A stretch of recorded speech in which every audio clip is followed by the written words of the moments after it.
বিবিখানা পিঠা মানে খুব কঠিন কিছু, এটা আমি সবসময় ভাবতাম। তো আজকে এই অথেন্টিক বিবিখানা পিঠা বানিয়ে আমার ধারণাটাই পুরো চেঞ্জ হয়ে গেছে।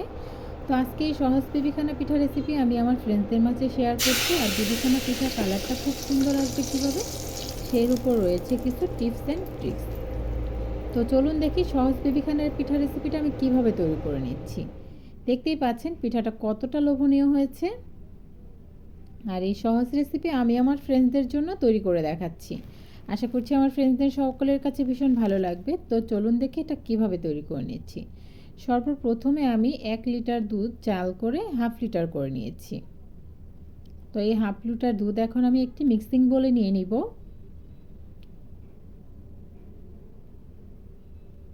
দেখতে পাচ্ছেন দুধটা ঘন হয়েছে, আপনাদের ঘন দুধটাই নিতে হবে, এতে করে খুব টেস্ট হবে।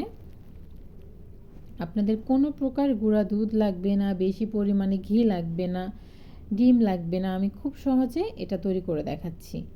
এখানে 3 কাপ গুড় আমি কেটে ছোট ছোট করে এটাকে আমি গুড়ের সিরাপ তৈরি করে নিয়েছি। দেখতে পাচ্ছেন আমি এখানে 1 কাপ আর 1 কাপের থেকে একটু কম হবে দিয়েছি। এটাই পারফেক্ট মিক্সটি হবে। আর 1 কাপ দিয়ে দিচ্ছি কুড়িয়ে নেওয়া নারকেল। এটাকে একটু মিক্স করে নিচ্ছি। আজকে আমি 3 কাপ ভেজা চালের গুঁড়া দিয়ে এই বিবিখানা পিঠাটা তৈরি করে দেখাবো।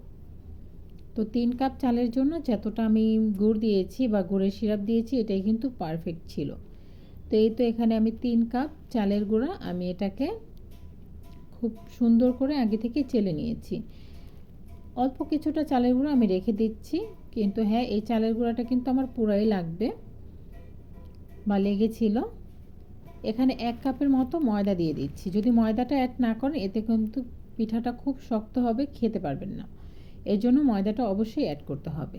এখানে 1/4 কাপ ঘি নিয়ে নিয়েছিলাম, সেখান থেকে আমি অল্প কিছুটা ঘি দিয়ে দিয়েছি। দেখতে পাচ্ছেন 1/4 কাপের যে কাপটা রয়েছে তার অর্ধেকটা আমি এখানে ব্যবহার করে ফেলেছি।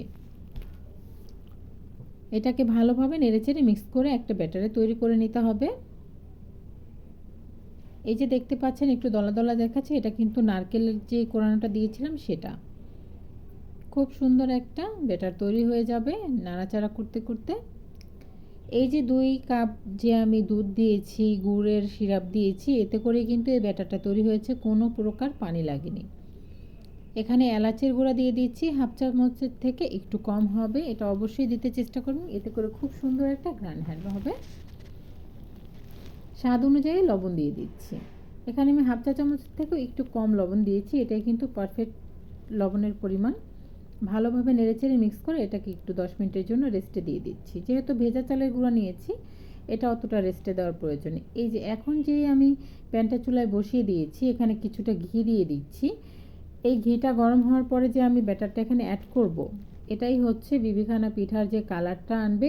এই প্রসেসিং ফলো করলেই আপনার কালারটা এতটা সুন্দর আর পারফেক্টলি হবে। এই গরম ঘিয়ের মাঝে এখন ব্যাটারটাকে ঢেলে দিচ্ছি।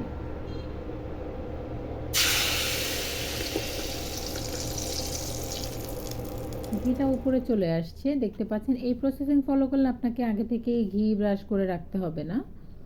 তো এটা যখন এই প্যানেই আমি আজকে পিঠাটা আর কি সেট করেছি, দেখতে পাচ্ছেন। আপনারা যে কোনো ধরনের নিতে পারেন।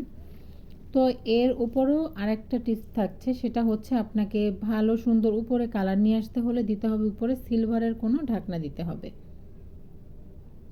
তো চুলায় একটি প্যান বসিয়ে আগে থেকে আমি ফ্রিহিট করে নিয়েছিলাম। এখানে একটি স্টেনার বসিয়ে দিয়েছি, তার উপর আমি পিঠার ব্যাটারের যে মোলটা রয়েছে সেটা দিয়ে দিচ্ছি। এখন এখানে দেখেন এই যে পিঠার যেই যেটা যে মোল্ডে সেট করেছি সেটার একটি ঢাকনা দিয়ে ঢেকে দিলাম, আর উপর থেকে আরও একটি সিলভারের ঢাকনা দিয়ে আমি ঢেকে দিলাম। এখন এটাকে 2 থেকে আড়াই ঘন্টার মতো চুলায় বেক করে নিব, কারণ পিঠাটা হবে অনেকটাই বড়, এর জন্য আমার সময় বেশি লাগবে। তো 2-2.5 ঘন্টা পরে দেখতে পাচ্ছেন পিঠাটা হয়ে গেছে এ পর্যায়ে। এখন ঢাকনাটা খুলে আপনাদেরকে দেখাচ্ছি। দেখেন কত সুন্দর একটা কালার আসছে, তাই না? এখন আমি একটি সাসলিক কাঠির সাহায্যে আমি টেস্ট করে নিব পিঠাটা ভিতরে কতটা হয়েছে বা হয়নি। এই পিঠাটা হতে সর্বমোট আমার 2.5 থেকে 3.25 ঘন্টার মতো সময় লেগেছে। পিঠাটা যদি ছোট হয় আরও কম সময় লাগবে। এখন পিঠাটা ঠান্ডা করে মোল্ড আউট করে নিয়ে নিয়েছি। এখন এটাকে আমি কেটে নিব। তো এটা কিন্তু সচরাচর বটি দিয়ে কাটা হয়, আমি আপনাদের দেখানোর জন্য একটু ছুরি দিয়ে কেটে নিচ্ছি, বাট এটা আমি বটি দিয়েই কিন্তু কেটে নেব, কারণ ছুরি দিয়ে এটা কেটে নেওয়াটা খুবই কষ্টকর। আপনার বাড়িতে বানালেই বুঝতে পারবেন। দেখেন আমি বটি দিয়ে কেটে খুব সুন্দরভাবে পরিবেশন করে নিয়েছি। আশা করছি সহজ বিবিখানা পিঠা রেসিপি আপনাদের কাছে ভালো লেগেছে। যদি ভালো লেগেছে অবশ্যই একটি লাইক দিতে ভুলবেন না। আর আমার পাশে থাকতে, আমাকে সাপোর্ট করতে আমার চ্যানেলটিকে সাবস্ক্রাইব করবেন, নিয়মিত আমার ভিডিওগুলো দেখবেন, আর বেশি বেশি করে ফ্রেন্ডস অ্যান্ড ফ্যামিলির সাথে শেয়ার করতে ভুলবেন না। এই সহজ বিবিখানা পিঠা রেসিপি খেয়ে দেখবেন কতটা ভালো লাগে আর কতটা টেস্ট ছিল। এই শীতে অবশ্যই বাড়িতে একবার ট্রাই করতে পারেন। তো আজকে এ পর্যায়ে এখানেই বিদায় নিচ্ছি। পরবর্তী ভিডিও নিয়ে হাজির হয়ে যাওয়া অবধি আপনাদের সুস্বাস্থ্য কামনা করছি। সবাই ভালো থাকবেন, সুস্থ থাকবেন। আল্লাহ হাফেজ।